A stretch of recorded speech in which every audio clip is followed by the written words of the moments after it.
அஸ்ஸலாமு அலைக்கும் வரஹ்மத்துல்லாஹி வபரகாத்துஹ். லா தஹ்சன், கவலை கொள்ளாதீர். எதை குறித்து சகோதரரை கவலை கொள்ள வேண்டாம்? எதிர்காலத்தை குறித்து, நாளையை குறித்து. நாளை என் வாழ்க்கையில் என்ன நடக்கும்? எதை நான் பெறுவேன், இழப்பேன்? யாரிடத்திலே வந்து சேர்வார்கள்? யாரை விட்டு நான் பிரிவேன்?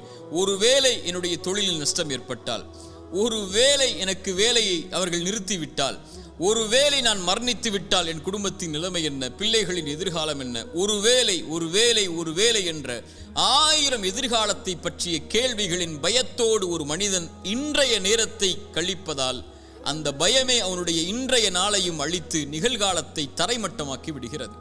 அந்த கவலையிலேயே மூழ்கி எதிர்காலத்தை நோக்கி நகராமல் இருளில் ஒரு மனிதன் தன்னை ஆக்கிக் கொள்கிறான். என் தோழனே, என் சகோதரனே, நாளை என் வாழ்வில் என்ன நடக்கும்? நான் எதை நோக்கி செல்கிறேன்? எதை நான் பெறுவேன் என்ற கல்வி யாரிடத்தில் இருக்கிறது? இறைவன் சொல்லுகிறான், எந்த ஒரு உயிரும் அறியாது அது நாளை எதை செய்யும் என்று. இறைவன் மேலும் சொல்லுகிறான், ஒரு செயலை நாளை நான் செய்வேன் என்று சொல்லாதீர்கள். எதுவரை? இறைவன் நாடினாலே அன்றி என்ற வார்த்தையை சேர்க்காமல் என்ன சொல்ல வருகிறான்? எதிர்காலத்தை பற்றிய எல்லா கல்வியும் இறைவன் ஒருவனிடத்தில் தான் இருக்கிறது. இறைத்தூதர் ஸல்லல்லாஹு அலைஹி வஸல்லம் சொன்னார்கள், இந்த வானங்கள் பூமிகளை இறைவன் படைப்பதற்கு முன்னதாக 50,000 ஆண்டுகளுக்கு முன்னதாகவே மனிதர்களின் விதியை இறைவன் எழுதிவிட்டான். எவ்வளவு நாள் இவன் வாழ்வான், எவ்வளவு நாளில் மரணிப்பான், எதை பெறுவான், எதை இழப்பான், இவனுடைய வாழ்வாதாரம் என்ன, இவனுடைய சொத்து என்ன, இவனுடைய நஷ்டம் என்ன, இவனுடைய உறவு என்ன, இவன் பிரிவது என்ன, எல்லாம் எழுதப்பட்டு விட்டது. வானங்கள் பூமி படைப்பதற்கு 50,000 ஆண்டுகளுக்கு முன்னதாகவே தாயுடைய கருவறையில் அவன் இருக்கும் போதே மீண்டும் அதை உறுதிப்படுத்தினான். இறைத்தூதர் ஸல்லல்லாஹு அலைஹி வஸல்லம் சொன்னார்கள், நல்லா கேட்டுக்கோங்க, உள்ளத்தை தட்டி இந்த ஹதீஸ் அந்த உள்ளத்துக்கு சொல்லிக் கொடுங்க. எந்த ஒரு உயிரும் இந்த உலகத்தில் இருந்து மரணிக்காது அதனுடைய வாழ்வாதாரத்தை முழுமையாக்காமல்.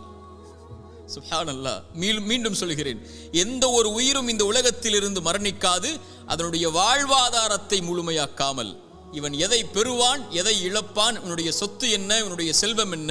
ஒரு மனிதன் தன்னுடைய கடைசி சொட்டு தண்ணீரை அருந்தும் வரை, ஒரு மனிதன் தன்னுடைய சுவாச காற்றின் கடைசி மூச்சை இறைவன் எழுதியதின்படி சுவாசிக்கும் வரை மரணம் வராது. ஏன் பயப்படுகிறாய் எதிர்காலத்தை பற்றி? இது எழுதப்பட்டு விட்டது உன்னுடைய வாழ்வாதாரம். எதை பெறுவாய் என்று, எதை இழப்பாய் என்று. நீ செய்ய வேண்டியதெல்லாம் அதை நோக்கி நகர வேண்டியது மட்டும்தான். சோகம் வந்துவிட்டால், கவலை வந்துவிட்டால், இழப்பு வந்துவிட்டால், பிரிவு வந்துவிட்டால், இருட்டு அறையில் உட்கார்ந்து கொண்டு கண்ணீர் வடிப்பதை விட கிளம்பி செல் வெளிச்சத்தை நோக்கி. உனக்கு பெற இருக்கின்ற அதிசயங்கள் ஏராளம் உன்னுடைய எதிர்காலத்தில். அதை நோக்கி செல் என்பதுதான் இறைவனும் இறைத்தூதரும் நமக்கு காட்டக்கூடிய வழி. மூசாவுடைய தாயிடமிருந்து பாடம் படிப்போம் வாருங்கள். மூசாவுடைய தாய் ஒரு ஆண் குழந்தையை பெற்றெடுக்கிறாள். எப்படிப்பட்ட காலம்! ஃபிரவுன் கொடுங்கோலன் ஆண் குழந்தைகள் பிறந்தால் கையால் அறுத்து தூக்கி எறிந்தான் மனித சிறுவர்களுடைய குழந்தைகளை. மூசாவுடைய தாய் பயந்தார்கள், இந்த குழந்தையை ஃபிரவுன் கண்டுவிட்டால் கொன்று விடுவானே. இறைவன் சொன்னான், மூசாவுடைய தாயை, முடிந்தால் அந்த குழந்தைக்கு உணவை கொடு, இல்லை என்றால் ஆற்றிலே கொண்டு போய் விட்டு விடு. அவ்வளவுதான், நான் சொல்கிறேன் செய், எதிர்காலத்தை நான் முடிவு செய்கிறேன், நீ செயல்பட, அவ்வளவுதான். என்ன செய்வேன் தெரியுமா? நீ ஆற்றிலே விட்டால் இந்த குழந்தையை உன்னுடைய கரத்திலே மீண்டும் நான் கொண்டு வருவேன். எப்படி? இறைத்தூதர் மூசாவாக. ஆற்றிலே விட்டார்கள். இறைவன் சொன்னான், அவன் பார்த்துக் கொள்வான் எதிர்காலத்தை, இந்த மூசாவுடைய எதிர்காலத்தை என்று. அந்த குழந்தை கரை ஒதுங்கியது எங்கே? ஃபிரவுன் எந்த குழந்தை கையில் கிடைத்தால் அறுத்து விடுவான் என்று பயந்தார்களோ அந்த ஃபிரவுனுடைய அரண்மனையுடைய வாயிலில் எடுத்தார்கள். ஃபிரவுனுடைய மனைவி அழகாக இருக்கிறதை, இதை வளர்த்து விடுவோம் என்று முடிவெடுத்தார்கள். ஃபிரவுன் அதை அந்த குழந்தைக்கு உணவை கொடுப்பதற்கு பெண்களை தேடினான். மூசாவுடைய தாய் அழைத்து கொண்டு வரப்பட்டார்கள். அவர்களுடைய கரத்தில் மூசா அலைஹிஸ்ஸலாம் ஒப்படைக்கப்பட்டார்கள். இறைவன் சொன்னான், திருப்பி கொண்டு வருவேன். எப்படி ஒப்படைக்கப்பட்டார்கள்? இறைத்தூதர் மூசாவாக. மூசாவுடைய தாய் பயந்தார்களா எதிர்காலத்தை? நபி யாக்கூப், நபி யூசுப் அலைஹிஸ்ஸலாம் விட்டார்கள். அவர்களுடைய சகோதரர்கள் கிணற்றிலே பயந்தார்களா? அவர்களை அந்த கிணறு தான் அவர்களை அரண்மனைக்கு கொண்டு சென்றது. அவர்கள் சிறையில் அடைக்கப்பட்டார்கள். அந்த சிறைச்சாலை தான் அவர்களை சிம்மாசனத்திலே உட்கார வைத்தது. நபி யூசுப் பயந்தார்களா? எத்துணை இறைத்தூதர்களுடைய வாழ்க்கை ஆரம்பத்தில் எப்படி இருந்தது? இறைவன் சொன்னான், எதிர்காலத்தை பற்றி அவர்கள் கவலைப்படவில்லை. நபி நூஹ் கப்பல் கட்டினார். அங்கே வெள்ளம் இருந்ததா, ஆறு இருந்ததா? மலையை இறைவன் கொண்டு வருவான் என்று சொன்னான், அவன் கொண்டு வருவான். என் வாழ்வை சிறந்ததாகத்தான் இறைவன் அமைத்திருப்பான் என்று நான் நம்புகிறேன். அவன் அப்படித்தான் அமைத்திருப்பான். இன்று சோகம் நாளையது மகிழ்ச்சியாக மாறும். இன்று கண்ணீர் நாளையது அது சந்தோஷமாக மாறும். இன்றைய ஏழ்மை நாளை செல்வமாக மாறும். இன்றைய குழந்தையின்மை நாளை சிறந்த குழந்தையாக மாறும். இன்றைய உறவின் பிரிவு இதைவிட சிறந்த உறவை எனக்கு கொடுப்பான். இன்றைய இழப்பு இதைவிட அல்லாஹ் என்னை படைத்த இறைவன் இதைவிட சிறந்த ஒன்றை எனக்கு கொடுப்பான் என்ற நம்பிக்கையில் அவன் நகர்வான் வாழ்க்கையில். இறைத்தூதர் ஸல்லல்லாஹு அலைஹி வஸல்லம் சொன்னார்கள், இறைவன் மீது வைக்க வேண்டிய நம்பிக்கையை நீங்கள் உறுதியாக வைத்தால் எல்லா நேரங்களிலும் என் இறைவன் மீது நம்பிக்கை வைக்கிறேன், அவன் எனக்கு போதுமானவன். இன்றைய கஷ்டத்தை நீக்குவதற்கு அவன் எனக்கு வாக்கு கொடுத்திருக்கிறான். அவனுடைய பாதையில் நான் முன்னேறுகிறேன். அவனை நோக்கி இந்த கஷ்டத்தையும் இந்த சிரமத்தையும் இந்த இருளையும் இந்த சோகத்தையும் என் இறைவன் நீக்குவான்.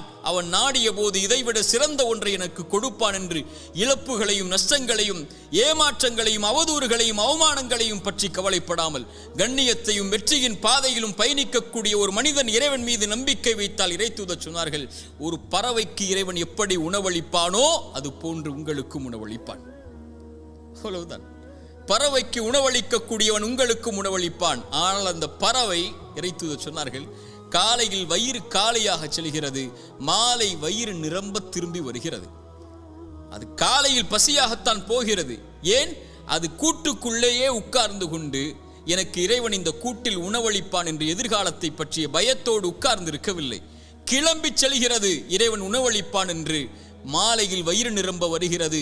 அதுபோல் இறைவன் மீது வைக்க வேண்டிய நம்பிக்கையை உறுதியாக திடமாக தெளிவாக நீங்கள் வைத்தால் என் இறைவன் என்னை ஒருபோதும் கைவிட மாட்டான் என்று இந்த பறவைக்கு உணவளிப்பதை போல் இறைவன் உங்களுக்கும் உணவளிப்பான். நான் எப்போதும் சொல்வதுதான் ஒரு அறிஞருடைய வார்த்தை. ஒரு இருள் சூழ்ந்த நேரத்தில் ஒரு இருண்ட பாறையில் ஒரு கருப்பு எறும்பு ஊர்ந்து சென்றால் அதை இறைவன் கண்காணிக்கிறான். அது நடக்கக்கூடிய சப்தத்தை இறைவன் கேட்கிறான். அது உள்ளத்தில் எண்ணக்கூடிய எண்ணங்களை இறைவன் அறிகிறான் என்றால், என் கண்ணீரையும் என் சோகத்தையும் என் கவலைகளையும் என் துக்கத்தையும் என் இறைவன் அறியாமல் இருப்பானா? அவன் சொல்லுவதெல்லாம் கிளம்பிச்சல், இருளில் உட்காராதே, சோகம் வந்துவிட்டால், தனிமையில் உட்கார்ந்து கலங்கிக் கொண்டிருக்காதே, பிரிவு வந்துவிட்டால், ஒன்றை இழந்து விட்டால் துவண்டு விடாதே, கிளம்பி செல். அடுத்தடுத்த வாழ்க்கை உனக்கு எதிர்நோக்கி இருக்கக்கூடிய அதிசயங்கள் ஏராளம். உட்கார்ந்து கொண்டால் கிடைத்து விடாது மானிடா, கிளம்பி செல். இறைவன் உன்னை சிறந்த வாழ்க்கையில் வாழ வைப்பான். ஒரு இறை நம்பிக்கை கொண்டவன் எதிர்காலத்தை பற்றி எந்த பயமும் கொள்ளாமல், கடந்த காலத்தை பற்றிய எந்த கவலையும் கொள்ளாமல், இன்றைய நாளை முறையாக பயன்படுத்தி எதிர்காலத்திற்காக தன்னுடைய வாழ்வை செதுக்குவான். என்ன நடந்தாலும் எது ஆனாலும் என் இறைவனின் நாட்டத்தின்படிதான் நடக்கும் என்ற நம்பிக்கையில், அது இறைவன் நாடியதை நான் பெறும் வரை எனக்கு மரணம் வராது என்ற நம்பிக்கையில் அவனுக்கு இறைவன் அமைத்த நேர்த்தியான நேர்மையான அந்த விதியின் மீது நம்பிக்கை கொண்டு அப்படிப்பட்ட இறை நம்பிக்கையாளர்களாக நாம் மாறினால் நம்முடைய எதிர்காலத்தை பற்றிய கவலைகள் நம்மை விட்டு மறையும். இறைவன் அந்த பாக்கியத்தை எனக்கும் உங்களுக்கும் தரட்டும். அகூலு கௌலி ஹாதா அஸ்தக்ஃபிருல்லாஹ் லீ வலக்கும். அஸ்ஸலாமு அலைக்கும் வரஹ்மத்துல்லாஹி வபரகாத்துஹு.